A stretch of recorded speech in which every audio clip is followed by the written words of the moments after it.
Dead on arrival sa ospital ay isang barangay chairman sa Quiapo, Maynila matapos pagbabarili ng mga di pa nakikilalang lalaki. Bukod sa pagiging chairman, isa rin umanong malaking negosyante sa Quiapo ang biktima. Balita natin ni Salima Refran. Hindi iniwan ng kanyang mga kabarangay si Sainal Sharif, barangay chairman ng barangay 384 sa Quiapo, Maynila, habang hinahatid ang kanyang labi sa moske maghahating gabi. Ilang oras lang kasi nang pagbabarilin si Sharif ng dalawang lalaki sa kanyang bahay sa Globo de Oro Street.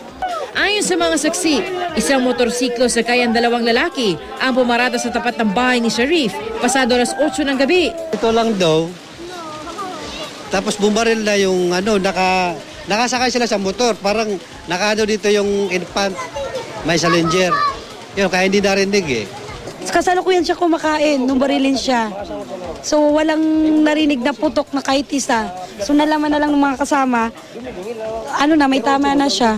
Dinala pa sa ospital sa Sharif pero hindi na umabot ng buhay.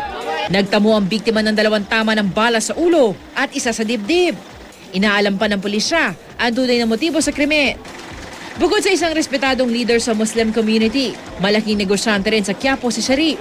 Yun ang pinakamabait na Muslim dito sa Maynila, si Chairman Sharif, nakukumbaba.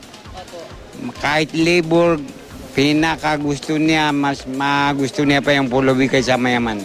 Naniniwala naman ng pulisya na hindi magbubunsod ang insidente ng Rido o clan war sa lugar. Maganda naman ang working relationship natin dito sa area at very cooperative naman din si Chairman Sharif sa atin, 10 ng kanyang mga barangay officials at yung mga marami tayong force multipliers dito sa area na ito na nakakatulong din sa pagme-maintain ng peace and order.